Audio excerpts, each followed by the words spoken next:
स्वागत है आप सभी का। स्वागत करता हूं मैं आपके पसंदीदा digital learning platform that is commerce easily पे। कैसे हैं आप लोग? सबसे पहले तो स्वागत है उदय 2.0 के हमारे आज के सेशन पे। 95th सेशन है मेरे दोस्तों, मेरे यारों, मेरे प्यारों। जैसा मैंने कहा था, inching slowly towards a century. Century तो भाई हम लगा के रहेंगे। 100 नॉट आउट रखना ही रखना अपने को हर हाल में। 100 सेशंस तकरीबन आप लोगों के साथ मैं इस उदय 2.0 के हमारे बैच में लेकर आया हूं। अकाउंटेंसी की क्लास है आज, जैसा कि आप पहचान गए होंगे, शनिवार शाम 7 बजे। तो शनिवार शाम 7 बजे जैसे कि परंपरा रही है, और नए साल के साथ जैसा हमने थोड़ा सा नंबर ऑफ क्लासेस बढ़ा दी थी, ये भी आप जानते हैं। आप ये भी समझ रहे होंगे कि अभी जो हमारी क्लासेस हैं they are being portrayed on a recorded basis, क्योंकि थोड़ा सा जैसा कि आपको देख के लग रहा होगा मेरी तबीयत हल्की सी खराब है। तो जो शाम का टाइम हो जाता है वो थोड़ा सा मेरे लिए प्रॉब्लमैटिक हो रहा है। ड्यूरिंग द डे थोड़ी सी तबीयत गड़बड़ा जाती है, तो उस वजह से अभी माफी चाहूंगा कि आप लोगों के साथ लाइव नहीं आ पा रहा हूं।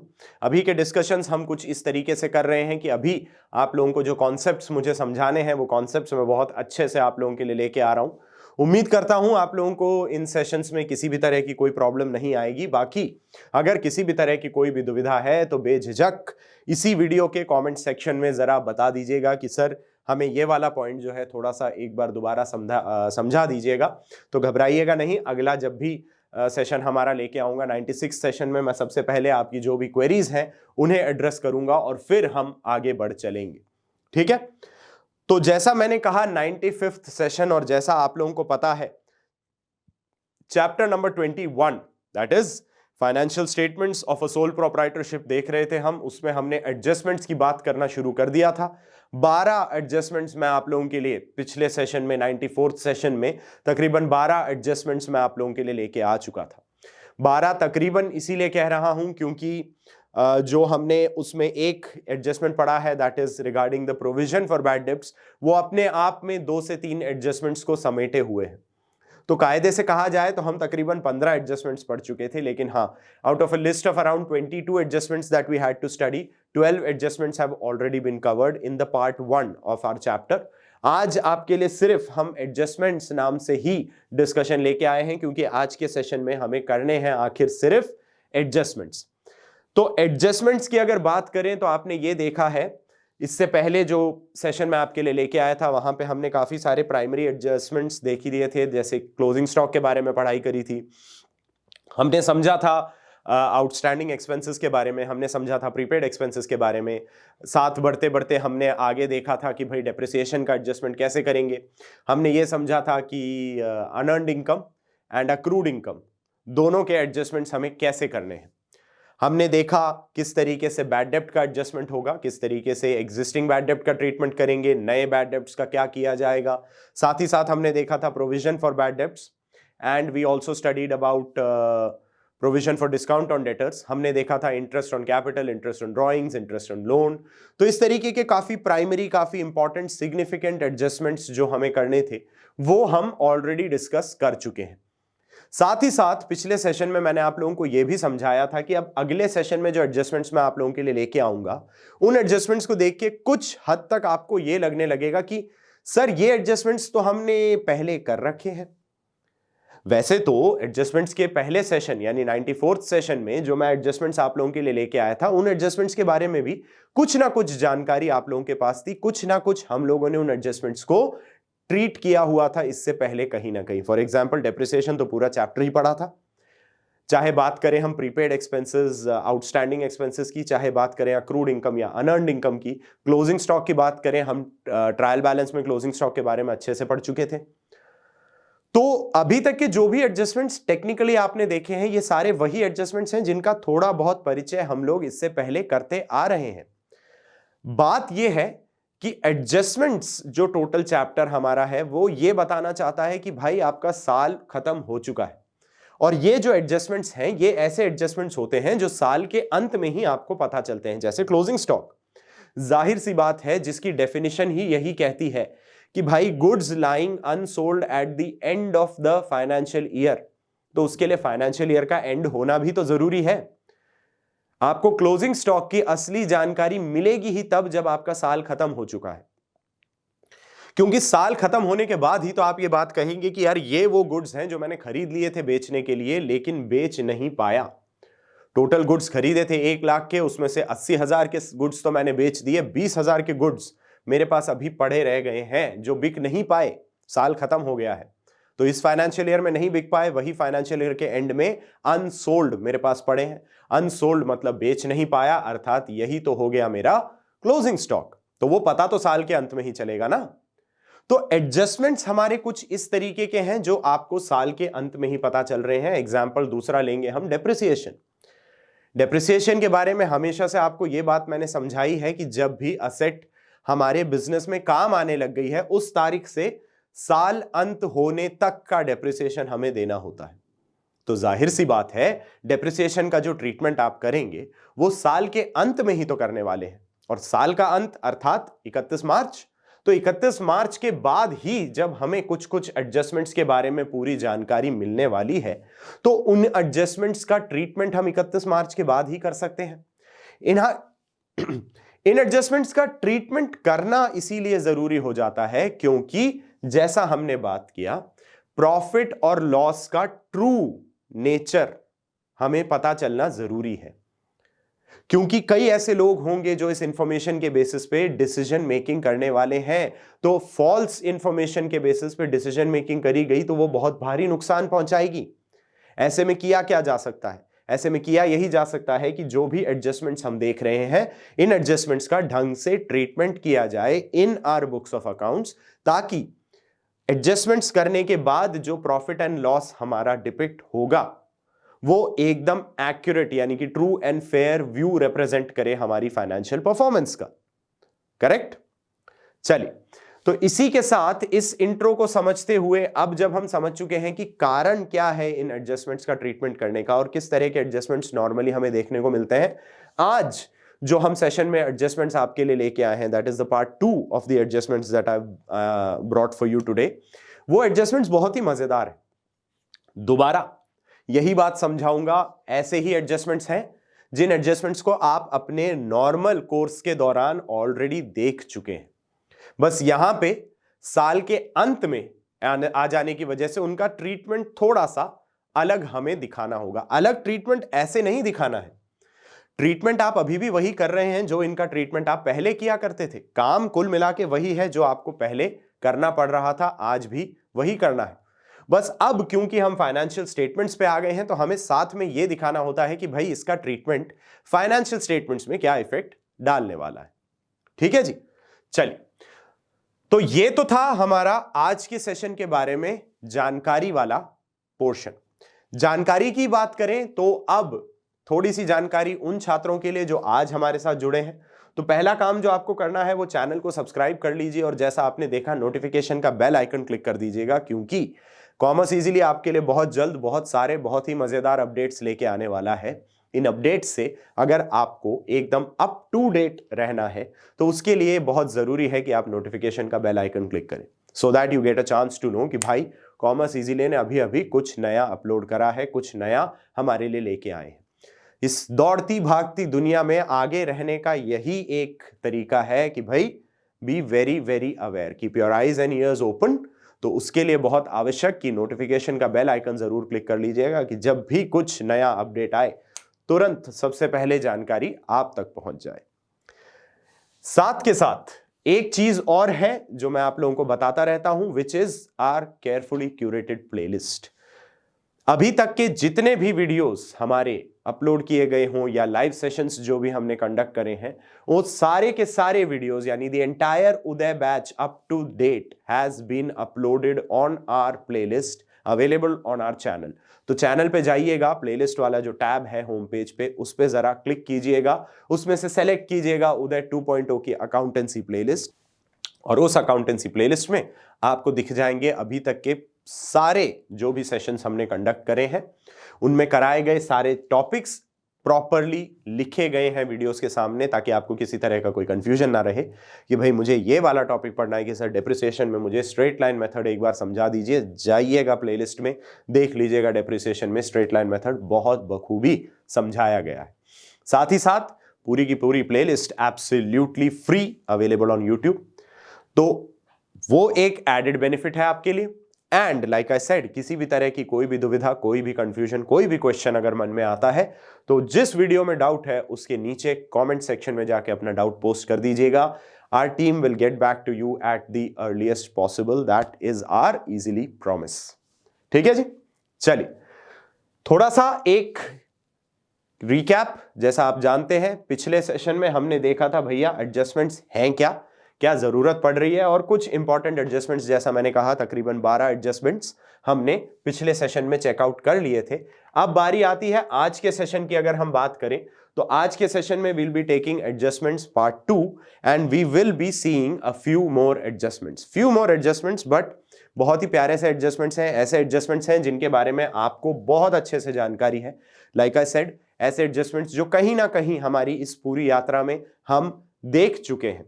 कोई एक या दो एडजस्टमेंट ऐसे हो सकते हैं जो आप आज पहली बार देखने वाले हैं, बाकी most adjustments have already been discussed, पीछे हम देख चुके हैं। तो हमें बस करना इतना सा है कि इन एडजस्टमेंट्स का अब देखें फाइनेंशियल स्टेटमेंट्स में क्या इफेक्ट हमें दिखाना है।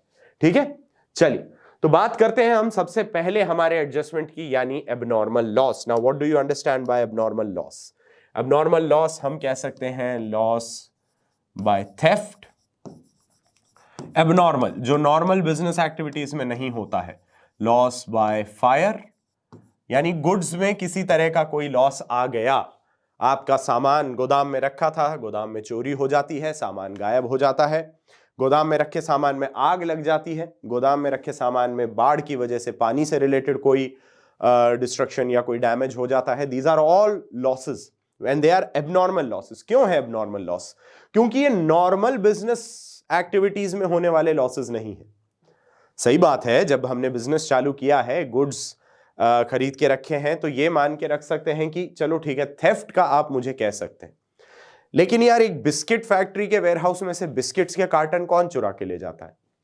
थोड़ा सा अजीब सा लगेगा ना अगर ऐसी चोरी होती है। तो एक बिस्किट मैन्युफैक्चरर कभी अपने वेयरहाउस में बिस्किट्स की कोई चोरी कर लेगा सोच के बिजनेस नहीं करेगा।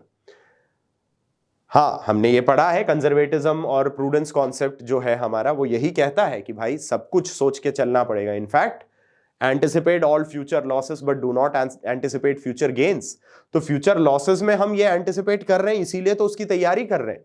क्या पता कोई व्यक्ति ऐसा निकले जिसे एकदम से बिस्किट्स की तलब लग जाए और हमारे गोडाउन से बिस्किट्स चुरा के ले जाए, तो हम उसके अगेंस्ट भी तैयार होने की बात कर रहे हैं।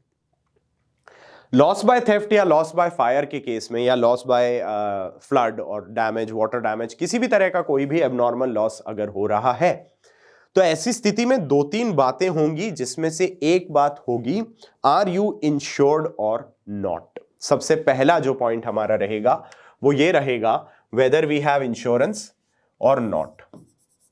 तो हम यहां पे लिख सकते हैं कि भाई इंश्योर्ड है या not insured. Are we insured or not insured?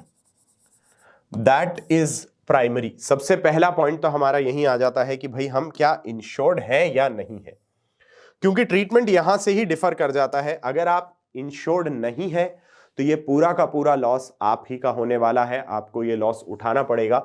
हमारी एंट्री हो जाती है loss by whatever reason, तो मैं यहां डैश लिख रहा हूं, loss by dash account debit.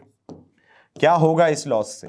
जो सामान पड़ा है, जो बेचा जाना था, वो अब कभी बिक नहीं सकता, तो आप परचेज अकाउंट को कर देंगे credit, because you have to reduce your purchases. सबसे पहला काम, इसका इंपैक्ट क्या होगा? ट्रेडिंग अकाउंट में आपकी परचेजेस कम होके दिखेंगी। तो इसके एंट्री के साथ हम यहां क्या लिख दें? Purchases reduced in trading account. पहला ट्रीटमेंट तो ये आ गया। What would be another entry? एक एंट्री होगी इस लॉस को प्रॉफिट एंड लॉस अकाउंट में ट्रांसफर करने की, तो P&L account debit to loss by, ये डैश का मतलब ये है कि भाई जो भी कारण है यहां लिख दो, loss by theft, loss by fire, loss by flood, loss by whatever the reason is. Earthquake आ सकता है, देखा है, oh my God, act of God हो गया, अब इंश्योर्ड ही नहीं थे तो फिर तो कांजी भाई केस करने भी नहीं जा सकते थे ना। कांजी भाई के पास केस करने का स्कोप इसीलिए आया क्योंकि ही वॉज इंश्योर्ड। इंश्योर्ड वाला केस तो अभी देखते हैं, पहले नॉट इंश्योर्ड की तो बात करें। So if you are not insured तो भाई लग गई। क्यों लग गई? क्योंकि लॉस पूरा का पूरा खुद ही उठाना पड़ेगा। खुद उठाना है तो ट्रीटमेंट यही है, परचेज रिड्यूस कर दो ट्रेडिंग अकाउंट में, इसको क्या करेंगे भाई लॉस के रूप में दिखा देंगे। तो ये ट्रीटमेंट क्या हो जाएगा? Shown on debit side of P&L।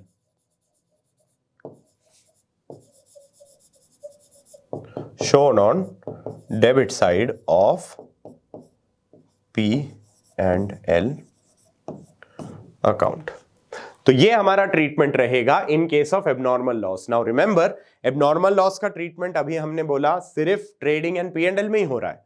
There is no treatment being conducted और done in the balance sheet, क्योंकि बैलेंस शीट तक तो कुछ पहुंचना ही नहीं है। बैलेंस शीट तक तो बात आ ही नहीं रही है, कुछ बचा ही नहीं, जो है वो जल के खाक हो गया। उसका हमने ट्रीटमेंट दिखा दिया ट्रेडिंग एंड P&L अकाउंट में। Let us talk about when the goods are insured. अब अगर इंश्योर्ड गुड्स हैं तो सबसे पहले ये ट्रीटमेंट जो होगा ये तो आप करेंगे ही करेंगे, क्योंकि इस ट्रीटमेंट को एज इट इज यहां पे करना होगा, because your purchases have to be reduced. As it is ये ट्रीटमेंट जो है हम यहां पे उठा के रखेंगे, बिकॉज परचेजेस तो हमें रिड्यूस करके दिखानी ही है। बात आती है उसके आगे की। उसके आगे की अगर हम बात करें तो सबसे पहला, बिकॉज वी आर इंश्योर्ड, हम इंश्योरेंस कंपनी को ड्यू करते हैं। Insurance company account debit to loss by whatever reason. एक काम ये हुआ। इसके साथ में थोड़ा सा काम और क्या हो सकता है, सोच के देखिएगा जरा। इसके साथ में एक काम हो सकता है ये, when the entire amount has been accepted as claim। जितने का नुकसान हुआ है आपने पूरा का पूरा क्लेम किया और इंश्योरेंस कंपनी ने उस क्लेम को एक्सेप्ट कर दिया, कोई दिक्कत नहीं है भाई, मस्त पार्टी, मस्त काम, कोई प्रॉब्लम नहीं। तो यहां पे क्या कहें, when entire claim accepted, तो कोई दिक्कत ही नहीं है, अपना क्या मस्त काम होगी, ऐश ही ऐश, मजे ही मजे। क्यों? अभी वो चल रहा है ना ट्रेंडिंग कि बस ऐसा हो जाए, मजे ही मजे, मजे ही मजे, तो हो गए मजे भाई। इंश्योरेंस कंपनी ने पूरा का पूरा एज इट इज एक्सेप्ट कर लिया, क्लेम, फुल क्लेम एक्सेप्टेड, तो मजे ही मजे, कोई लॉस हुआ ही नहीं। लेकिन ऐसा कभी होता नहीं है। मुद्दे की बात पे आते हैं ना। Let us talk about realistic scenarios, that never happens. आपने देखा था even in the movie that I was talking about, Oh my God में यही सिनेरियो आपने देखा। The insurance company was very happy to avoid paying anything. वही तो सारा मुद्दा था, वहीं से तो सारी बात आई थी। कांजी भाई गए, बोला भाई दुकान का इंश्योरेंस है, और इंश्योरेंस कंपनी ने सीधे सीधे इसे एक्ट ऑफ गॉड करार दिया, that the earthquake was brought on by God.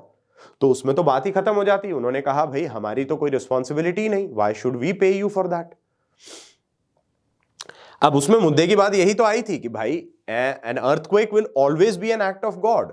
Man made earthquakes तो हम बोलते नहीं है, earthquakes are always when the earth suddenly starts trembling on its own. तो इसे तो हम हमेशा यही कहेंगे, it was an act of God, it was a natural occurrence. किसी भी तरह से आप उसको कह दीजिए, बात तो वही आई, it was not man made. तो इंश्योरेंस कंपनी यही बात निकाल के बोल दी कि भाई इसके लिए हम क्यों पैसा दें।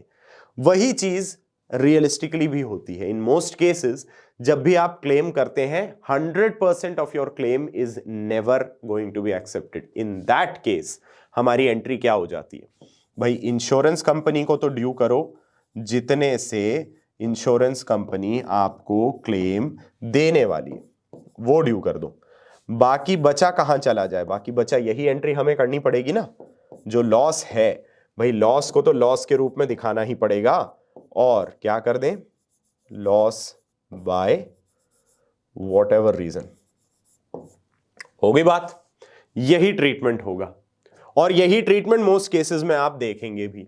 तो परचेज हमें ट्रेडिंग में तो कम करनी ही करनी है, इंश्योरेंस कंपनी को ड्यू कर सकते हैं अगर पूरा क्लेम एक्सेप्ट हो जाता है, but if partial claim is accepted, insurance company उतने से ही डेबिट होगी, उसको उतने से ही आप अपना डेटर बनाएंगे कि हाँ इससे भविष्य में पैसे मिलेंगे, तो वो डेटर ही हुई। तो डेटर बनाया हमने कितने अमाउंट से, जितने का क्लेम एक्सेप्ट हुआ है। जो क्लेम एक्सेप्ट नहीं हुआ, इट बिकम्स योर लॉस, आपका ही लॉस है, आप ही को उठाना पड़ेगा, तो उसको आप प्रॉफिट एंड लॉस अकाउंट में ट्रांसफर कर दें, ये वाली एंट्री, इसको बस यहां ला दें। इस एंट्री और इस एंट्री को हमने मर्ज करा है इन case of partial claim. Treatment वही रहा, जो लॉस होगा it will be shown on the debit side of the profit and loss account. फिर एक एंट्री हो जाएगी जब भाई इंश्योरेंस कंपनी पैसा दे दे, तो उसमें तो सिंपल सी एंट्री है, पैसा ही पैसा होगा, पैसा आ रहा है तो हम या तो कैश अकाउंट डेबिट या bank account debit, depending on the mode of payment, तो कैश अकाउंट डेबिट या बैंक अकाउंट डेबिट कर देंगे और इंश्योरेंस कंपनी को क्रेडिट करते हुए उसका अकाउंट हम अपने यहां से हमेशा के लिए हटा देंगे। ठीक है जी। तो ये ट्रीटमेंट हमें करने होते हैं in case of abnormal loss. Abnormal loss में हमने दो स्टेटमेंट या दो सिनेरियोज देखे, if the goods were insured and if the goods are not insured. चलिए, तो ये ट्रीटमेंट देख लिया हमने, ट्रीटमेंट नंबर 13। अनलकी 13 वाली बात बोलते हैं, इसीलिए मैंने यहां पे एबनॉर्मल लॉस लेके आया कि भाई अनलकी सा ही सिनेरियो है, आग लग गई, लॉस बाय फायर। इसको जरा मैं थोड़ा सा ब्रैकेट कर देता हूं सो दैट ये थोड़ा सा डिस्टिंग्विशिंग टाइप सा लगे कि what are we talking about abnormal loss. ठीक है, चलिए बढ़ते हैं हम पॉइंट नंबर 14 पे। पॉइंट नंबर 14 जैसा आप देख सकते हैं, we have charity in the form of goods. क्या करें इसका, charity in the form of goods. Charity begins at home, सुना है किसी ने? जी बिल्कुल, चैरिटी की शुरुआत घर से ही होती है। घर से ही आपको ये शिक्षा दीक्षा दी जानी चाहिए कि charity is something that needs to be done. तो बहुत अच्छी बात है, charity begins at home, but we should continue that in the business as well. और उसी कंटिन्यूएशन में हम अब ये बात करते हैं कि भाई चैरिटी का ट्रीटमेंट क्या करना है। याद कीजिएगा, इसकी एंट्री हमने कर रखी है, charity in the form of goods. The simple entry is charity being your, क्या बोलते हैं, एक्सपेंस बोल दीजिए, लॉस बोल दीजिए, to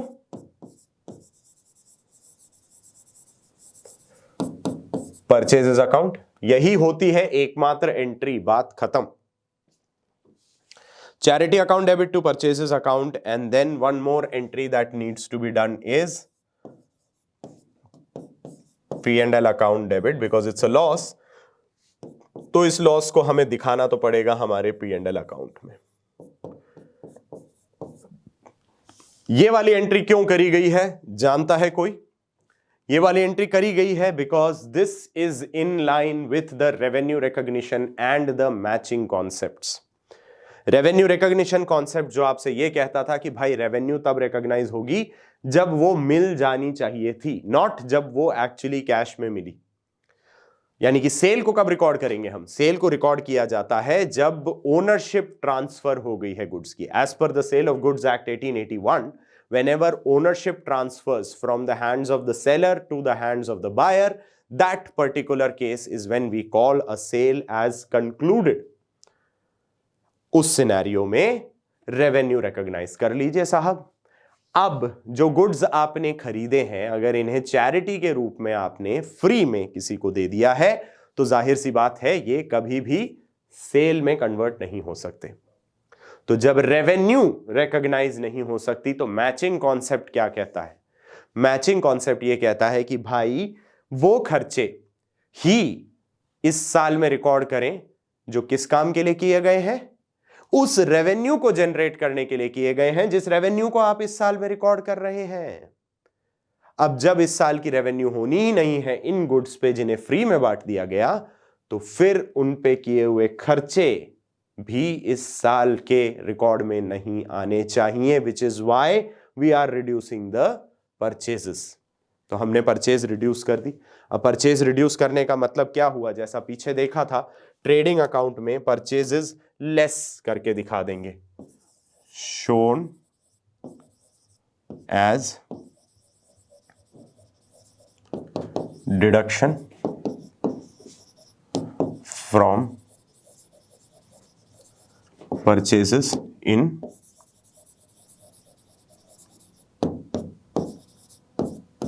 trading account, shown as deduction from purchases in trading account। इसका क्या करें? भाई पी एंड एल में दिखाना है, लॉस है, शोन इन द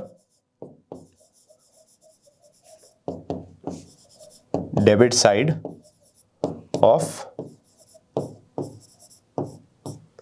ग्रीन से क्यों लिखा? क्योंकि ग्रीन थीम हमारी चल रही थी जब भी मुझे बात करनी थी किस चीज की, सिर्फ प्रॉफिट एंड लॉस अकाउंट में क्या ट्रीटमेंट करना है। ब्लू थीम था जब हमें दिखाना था बैलेंस शीट में क्या ट्रीटमेंट करना है। अब भाई इसका ट्रीटमेंट बैलेंस शीट में आएगा ही नहीं, क्योंकि इसमें जो कुछ करना है वो सारा का सारा trading and P and L में खत्म हो गया। बैलेंस शीट तक पहुंचने लायक हम कुछ छोड़ ही नहीं रहे, कुछ बाकी ही नहीं बच रहा है, तो फिर उसका ट्रीटमेंट हमें यहां दिखाना भी क्यों है? Totally in the trading and P&L account. That is why only the green theme has been used.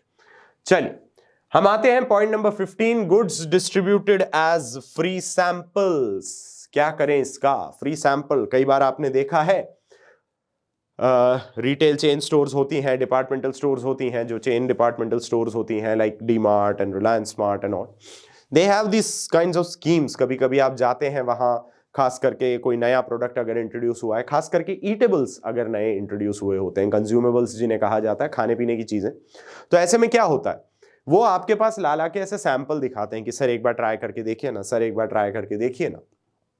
This is a marketing strategy, genius marketing strategy. Free में मिल रहा है, सिंपल सी बात है, human tendency, human nature, free में मिल रही चीज को कोई मना नहीं करता, वो भी खास करके खाने की चीज, वो भी खास करके जब आप शॉपिंग कर रहे हैं, बिकॉज वो एक एक्सपीरियंस ही अलग होता है। शॉपिंग कार्ट ऐसे धक्का देते हुए जा रहे हैं भाई मॉल में, और इतने में कोई कुछ ला के ऐसे दे दे जिससे आपका टाइम पास भी हो जाएगा, तो कहते हैं बिल्कुल साहब ऐसी क्या बात है, 1 नहीं 2 नहीं 3 सैंपल भी ट्राई करते हैं लोग। कंपनी ये क्यों कर रही है? टू एंटाइस अ कस्टमर, थोड़ा सा ऐसे वो चुल मचा देते हैं कि टेस्ट करके देखो, फ्री में मिल रहा है, टेस्ट अच्छा लगे, then you go ahead and buy, you buy 1 packet. That's how they get you hooked on to the product, कि एक पैकेट लिया, आपको अच्छा लगता है, फिर अगली बार जब आप जाते हो बोलते हैं यार ये पसंद तो आया था, 2-3 खरीद लेते हैं। फ्री सैंपल तो सिर्फ एक ही बार ही देना पड़ा, but this is a marketing gimmick, marketing strategy है, मतलब एडवर्टाइजमेंट से रिलेटेड है, तो हम इसको अकाउंटेंसी में एडवर्टाइजमेंट के हेड के अंदर डाल देते हैं। बिजनेस स्टडीज के पॉइंट ऑफ व्यू से you would call this a marketing strategy, this is marketing. But accountancy में क्योंकि मार्केटिंग एक्सपेंस करके हम कुछ स्पेशल क्रिएट नहीं करते हैं, we move ahead only with the advertisement head, तो इसको हम दिखाते हैं सीधा सीधा एज एन एडवर्टाइजमेंट एक्सपेंस। तो एंट्री पहली क्या होगी भाई? एडवर्टाइजमेंट एक्सपेंस, ये खर्चा है, डेबिट होना ही है, advertisement expense account debit. And again हमारा रेवेन्यू रिकॉग्निशन और मैचिंग कॉन्सेप्ट प्ले में आ जाता है, तो हम यहां पे भी परचेजेस अकाउंट को कम कर देते हैं। साथ में एडवर्टाइजमेंट बीइंग एन एक्सपेंस कहां दिखा दिया जाना चाहिए भाई साहब? सीधी बात, P and L account debit to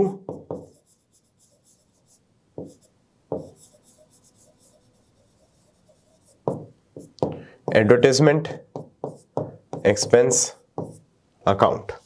अब क्या बात करें, एडवर्टाइजमेंट एक्सपेंस कैसे दिखा रहे हैं? Shown as deduction from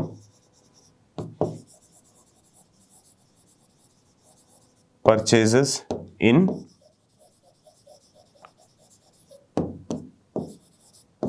trading account and shown on the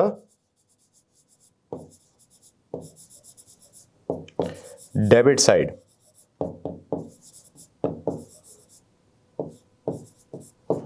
of P&L account। हो गया जी काम, इसका भी ट्रीटमेंट हमने कर दिया, बहुत बढ़िया। वही चीज ग्रीन थीम, मतलब सिर्फ ट्रेडिंग P&L में दिखाना। चलिए आगे बढ़ेंगे, हम देखेंगे drawings in goods. Drawings in goods बोले तो क्या होता है? When the proprietor withdraws goods,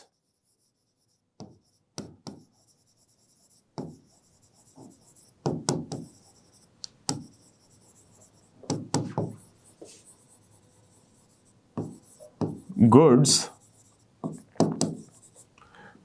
for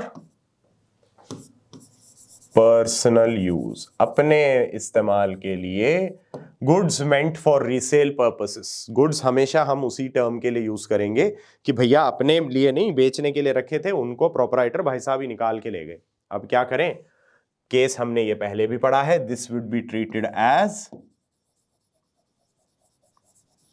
drawings. क्या करते हैं, ड्रॉइंग्स अकाउंट डेबिट।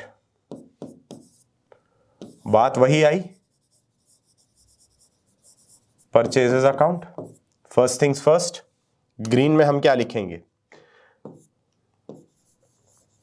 ओ सॉरी बीइंग क्यों लिख रहा हूं मैं, माफ कीजिएगा, let me just erase this first. Shown as deduction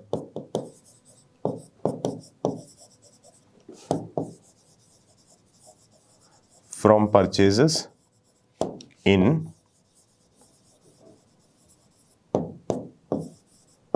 trading account. तो भैया ट्रेडिंग अकाउंट में परचेजेस में से ये ड्राइंग्स जो हम निकाल के ले गए, यानी प्रोपराइटर साहब जो निकाल के ले गए, that would be shown as deduction. दूसरा काम क्या होगा, क्या इसको कहीं और दिखाना है? जी हाँ, if you notice I just change the colour theme. Colour theme क्यों चेंज करी है, क्यों? क्योंकि ड्राइंग्स का इंपैक्ट बैलेंस शीट में होगा। Drawings will be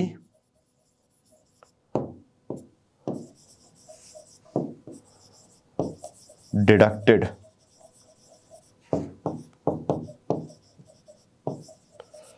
from capital in the balance sheet. तो अब जाके पहला एडजस्टमेंट हमारा ऐसा आया है जिसका ट्रीटमेंट हमें बैलेंस शीट में दिखाना है। तो हम आ गए ब्लू वाली हमारी कलर थीम पे, because blue use to denote कि बैलेंस शीट में हमें क्या ट्रीटमेंट करना है। तो यही ड्रॉइंग्स कैपिटल से डिडक्ट कर दी जाएंगी हमारी बैलेंस शीट में। चलिए आगे चलें।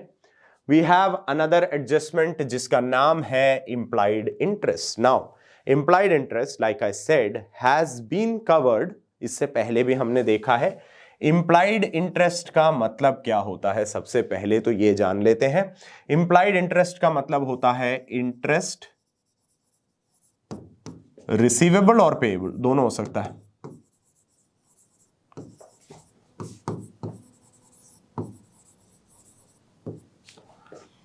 information of which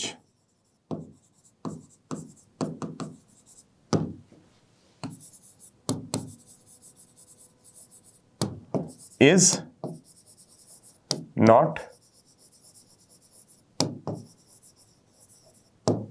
available। भाई इंटरेस्ट रिसीवेबल भी हो सकता है, पेएबल भी हो सकता है, बस इसकी क्या है परेशानी, इसकी दुविधा परेशानी प्रॉब्लम यह है कि इसका इंफॉर्मेशन हमें पता नहीं है। विच मीन्स व्हाट, कि ये पे कर दिया गया है या नहीं, इसके बारे में हमारे पास कोई इंफॉर्मेशन नहीं आ रही है। There is no interest paid और इंटरेस्ट रिसीव्ड वाला जो अकाउंट है ट्रायल बैलेंस में कहीं नहीं दिख रहा। तो फिर इसके बारे में इंफॉर्मेशन पता कैसे चल रही है सर? इसके बारे में इंफॉर्मेशन पता चल रही है, आपको कहा गया है ट्रायल बैलेंस में बोलता है 10% bank loan, 10% bank loan balance दिया हुआ है क्रेडिट साइड में, और इंफॉर्मेशन बोलती है कि भाई 1 अप्रैल को आपने बैंक लोन ले लिया था, 1 लाख का लोन लिया है, 10% का इंटरेस्ट है, 1 अप्रैल को आपने ये लोन ले रखा है। तो साल के अंत तक पक्की बात है इस पे 10% की रेट पे 10,000 का इंटरेस्ट बन गया होगा।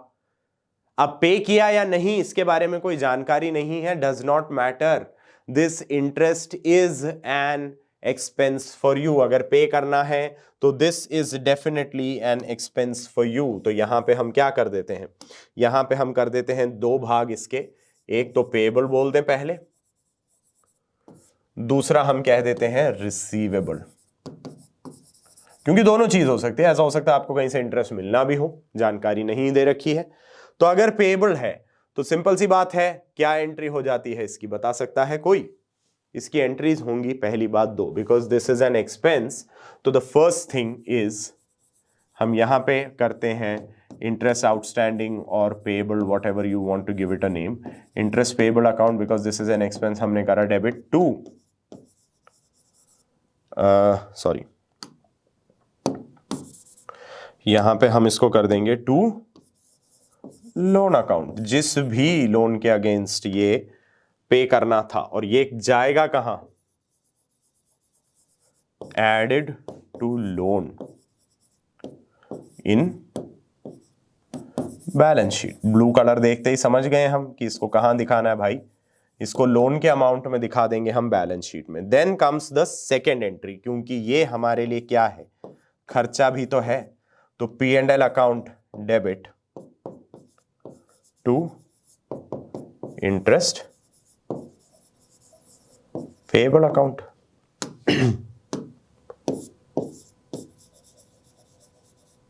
shown on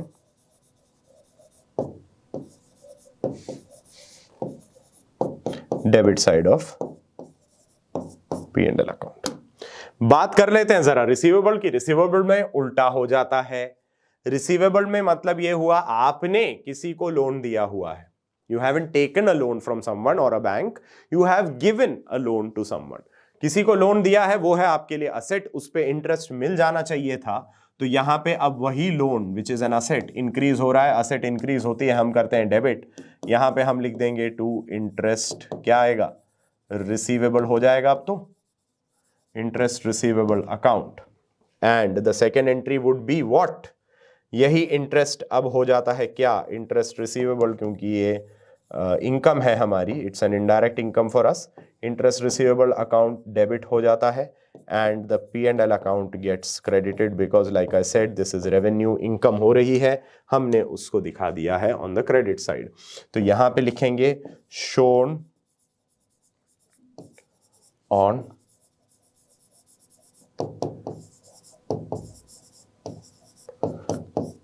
credit side of P and L account.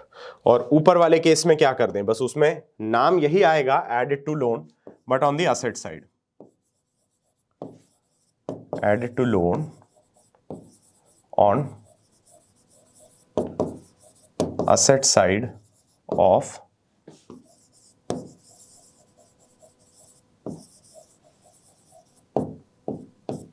Balance sheet. ठीक है जी, आ गया समझ।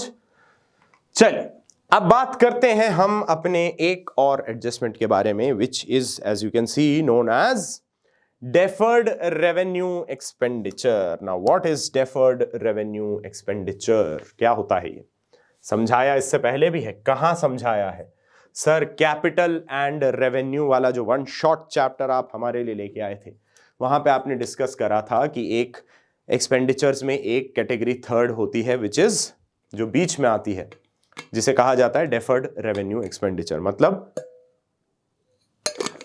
Expenditure of a revenue nature the benefit of which is derived over more than one accounting period, या द बेनिफिट फ्रॉम विच। तो हम यहां बोलेंगे क्या, एक्सपेंस या expenditure of a recurring nature, recurring मतलब रेवेन्यू ही हो गया, recurring nature, the benefit of which या benefit from which accrues over more than one accounting year. For example,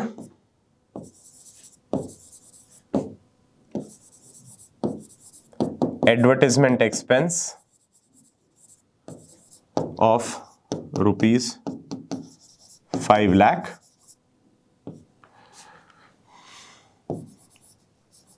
utilizable for 5 years। कहने का मतलब 5 लाख का खर्चा जिसका फायदा आने वाले 5 सालों में मिलने वाला है। तो अब यहां पे इसका ट्रीटमेंट हम कैसे दिखाएं, यहां पे इसका ट्रीटमेंट हम दिखा देंगे सिंपल सा, 5 लाख डिवाइडेड बाय 5 यानी 1 lakh every year to be shown as P and L account debit to advertisement expense. ये 1 लाख हम यहां दिखाते चलेंगे, ठीक है, पी एंड एल में आ गया।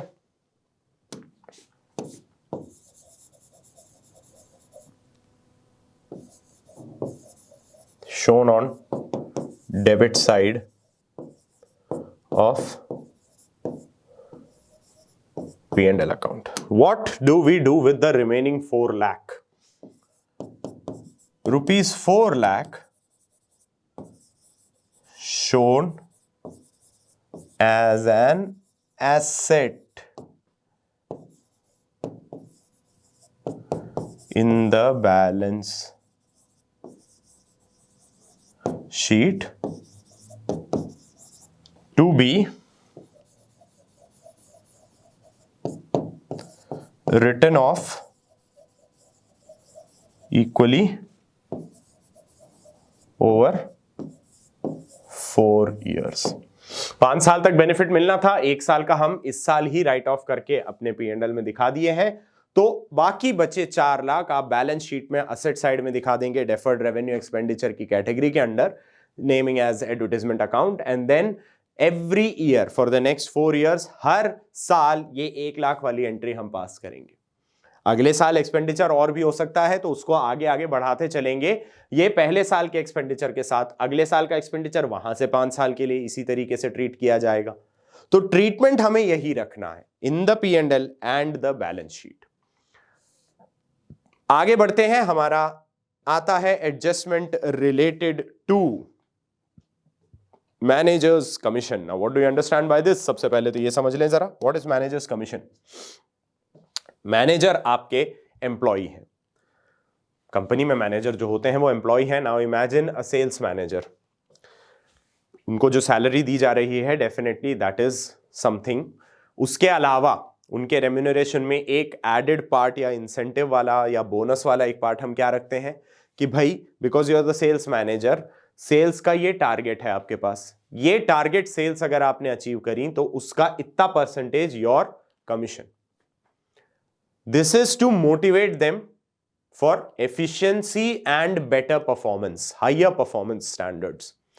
तो वो एस्टैब्लिश करने के लिए इस तरह का आप एक इंसेंटिव उनको ऐड कर देते हैं मैनेजर कमीशन के साथ। सबसे पहला जो हमें ट्रीटमेंट समझना है वो है how it is to be calculated. It is to be calculated in this manner, before charging and after charging. बस यही मतलब, जब भी आपके पास लिखा हो कि managers commission is to be 10% before charging his commission और आफ्टर चार्जिंग हिज कमीशन, तो हमें ट्रीटमेंट क्या करना है ये हम समझ लेते हैं। ट्रीटमेंट एक ही रहना है, manager commission is always a expense for you, तो जाएगा तो आपके हमेशा P&L में। तो वो ट्रीटमेंट तो मैं यहां बता दूंगा, just one single entry, P&L account debit to managers commission always shown as an expense. वो हमें दिक्कत नहीं है, ऐड कर देंगे हम अपने डेबिट साइड पे। अगर पे कर दिया है तो पे नहीं करा है तो definitely it becomes a liability, will be shown in the balance sheet. वो दिक्कत नहीं है, हमें बात करनी है बिफोर एंड आफ्टर चार्जिंग के कैलकुलेशन की। तो कैलकुलेशन होता है वॉट एवर इज, जैसे सेल्स है तो सेल्स इनटू जो भी परसेंटेज है, यहां पे तो 100 ही आ जाएगा, कोई दिक्कत ही नहीं है। यहां पे क्या आता है आफ्टर चार्जिंग में, it becomes percentage upon 100 plus the percentage. Simple सी बात। फॉर एग्जाम्पल अगर हम बात करते हैं सेल्स 5,50,000 की है और मैं आपसे कहता हूं managers commission is 10% before charging his commission, तो आप यहां पे सीधा 10/100 करके मुझे बता देते हैं कि sir the commission would come to 55,000 rupees. और अगर यही सिनेरियो मैं यहां रखता हूं कि सर है तो 5,50,000 की सेल्स, परसेंटेज देना है 10 लेकिन 110 करके, क्यों? Because this is after charging commission. तो हम यहां पे बात करते हैं, ये आ जाता है 11, दिस कम्स टू 50,000 रुपीज। तो देयर इज अ डिफरेंस, यहां पे 55,000 आ रहा है, यहां पे वही चीज 50,000 आ रही है। That is the only case. यहां पे सिर्फ यही देखना है बिफोर चार्जिंग या आफ्टर चार्जिंग, क्योंकि एंट्री हमारी हर हाल में यही होने वाली है, P&L account debit to managers commission. और इसका ट्रीटमेंट हम क्या बोलेंगे, यही shown on debit side. Debit side of P&L account. ठीक है जी, समझ आ गया सबको? सिर्फ कैलकुलेशन पे ध्यान रखिएगा, सिर्फ कैलकुलेशन ही मेन इंपॉर्टेंट डिस्कशन वाला पॉइंट था। यहाँ पे एंट्री तो हमें पता ही है भाई, खर्चा है, पे करेंगे तो हो जाएगा manager's commission to what, cash, simple सी बात।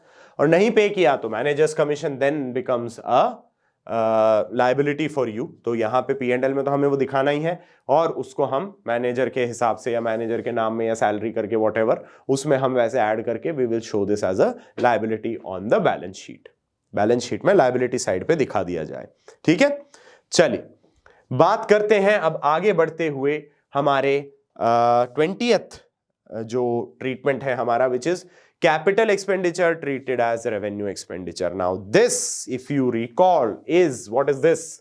This is an error of principle. याद आ रहा है क्या बात थी ये?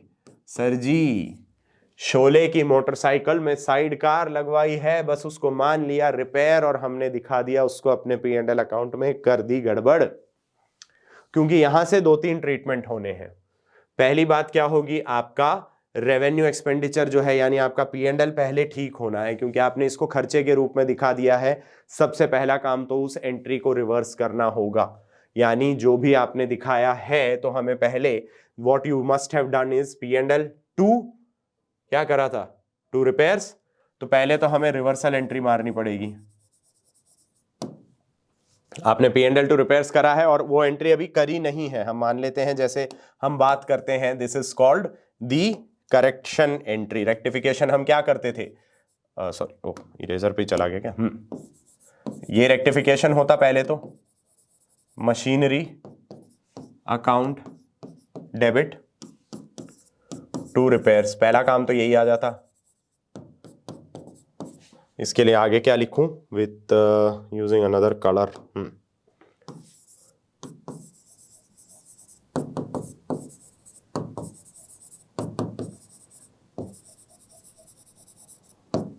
रेक्टिफिकेशन एंट्री पहली बात तो ये आएगी। ओह जब इतना सुंदर ब्रैकेट यहां बनाया है तो उतना ही सुंदर ब्रैकेट क्लोज भी करेंगे ना हम, ऐसे ओपन थोड़ी छोड़ सकते हैं।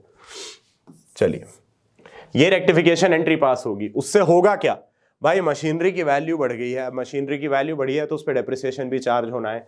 तो इंक्रीज्ड वैल्यू पे on increased value of machinery depreciation will have to be calculated। पहली बात तो ये हुई। अब इसका ट्रीटमेंट क्या हो जाएगा भाई, मशीनरी बैलेंस शीट में इंक्रीज होगी, उसमें से डेप्रिसिएशन रिड्यूस हो जाएगा। Machinery increased in balance sheet and depreciation thereon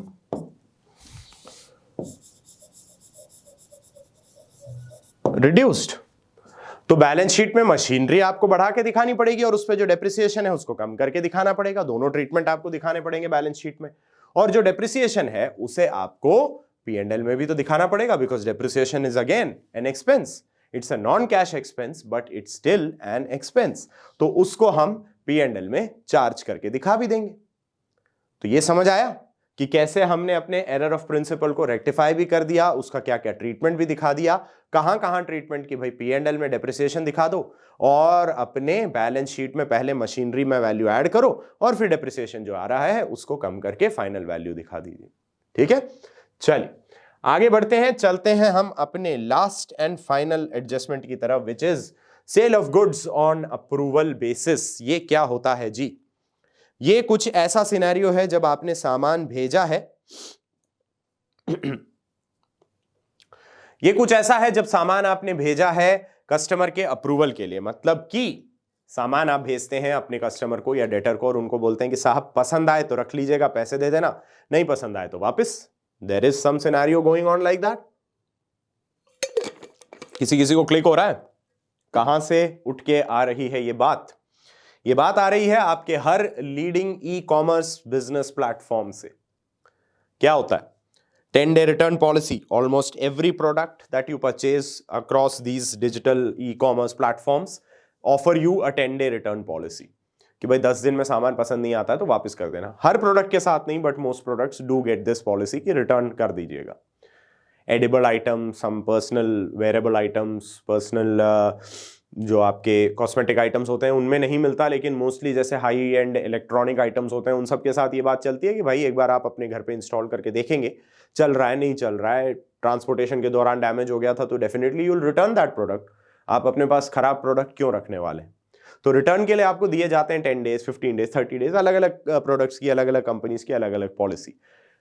कुल मिला के बात क्या हो रही है? अगर मैं 25 मार्च को कोई प्रोडक्ट मंगवाता हूं which has a 10-day return policy, then technically for the company the sale is not completed until I say so. जब तक मैं ये कहता हूं कि हाँ मुझे ये प्रोडक्ट पसंद है, I am keeping this product, यानी वो 10 दिन का ड्यूरेशन खत्म हो जाए, या उससे पहले मैं ये इंफॉर्मेशन इंटीमेशन कंपनी तक पहुंचा दूं कि हाँ मैं ये प्रोडक्ट रख रहा हूं अपने पास। नाउ 25 ऑफ मार्च को खरीदे प्रोडक्ट का 10 दिन कंप्लीट होगा on the 4th of April. भाई 4 अप्रैल तक पहुंचते पहुंचते बात ये हुई 30-31 मार्च तो निकल चुकी। मेरी अकाउंटिंग तो 31 मार्च को कंप्लीट होती। Now I as a seller become flustered. मेरे को एक प्रॉब्लम हो गई है कि भाई अब 10 दिन होने में तो अगला साल आ गया, तो क्या मैं इसे सेल मानूं या नहीं? हम नॉर्मली अभी आपको बता चुके हैं कि sale is concluded as per the sale of goods act when the ownership is transferred. Ownership मेरे हाथ से ट्रांसफर हो चुकी है, आपके पास अगर प्रोडक्ट पहुंच चुका है, that means you are the owner now. तो technically I should have recorded this as sales and I do record this as sales, but जब तक मुझे कॉन्फर्मेशन नहीं मिलता है आपकी तरफ से कि yes you are keeping the product, I can not assume this as a completed sale. तो 31 मार्च को मेरे पास ऑप्शन क्या रह जाता है? 31 मार्च को मेरे पास ऑप्शन रह जाते हैं दो चीजें। First thing, I need to reduce my sales and I need to reduce your account. Debtor का जो अकाउंट है वो भी मुझे कम करना होगा, और इस प्रोडक्ट को मुझे अपने क्लोजिंग स्टॉक में ऐड करके भी दिखाना होगा। तो यहां पे मेरे पास दो ट्रीटमेंट क्या आए। पहला ट्रीटमेंट, जो पहली एंट्री मुझे करनी है, होती है सेल्स को रिड्यूस करने की। सेल्स इज अ रेवेन्यू, जब भी रिड्यूस होगा इट शुड बी डेबिटेड, और साथ ही साथ आपका अकाउंट भी मुझे कम करना होगा। तो टू डेटर्स अकाउंट दोनों कम कर रहे हैं because these are both being reduced. ये दोनों हमने कम करा, और इसका नतीजा क्या हो जाता है? इसका नतीजा हो जाता है the closing stock in the trading account gets increased. Closing stock account debit to trading account. अब क्लोजिंग स्टॉक अगर इंक्रीज हुआ है तो क्लोजिंग स्टॉक के तो दो जगह ट्रीटमेंट आते ही हैं। पहला ट्रीटमेंट कहां होगा? पहला ट्रीटमेंट कहां होने वाला है? पहला ट्रीटमेंट होगा एडेड टू क्लोजिंग स्टॉक इन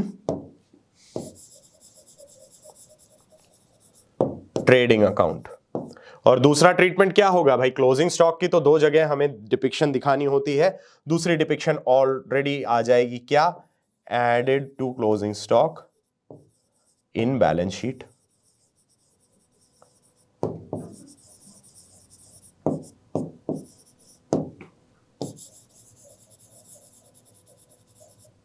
लेकिन ठहरिए, क्या सिर्फ यही हो रहा है? जी नहीं। reduced from debtors in balance sheet. समझ गए? तो ऐसी सेल थी जिसे अप्रूवल बेसिस पे वहां भेजा गया था कि भाई कस्टमर अप्रूव कर देगा तो हम देख लेंगे। तो उसके ट्रीटमेंट हमें दो करने होंगे। वन वुड बी, पहले तो क्लोजिंग स्टॉक को हमें अपने ट्रेडिंग अकाउंट में इंक्रीज करके दिखाना है। दूसरी बात, क्योंकि ये अब सेल्स नहीं है तो ना तो ये सेल्स में आनी चाहिए, यानी सेल्स भी हमें कम करनी होगी, तो सेल्स भी ट्रेडिंग स्टॉक ट्रेडिंग अकाउंट में रिड्यूस होकर दिखेगा, and the debtors will be reduce from the balance sheet as well.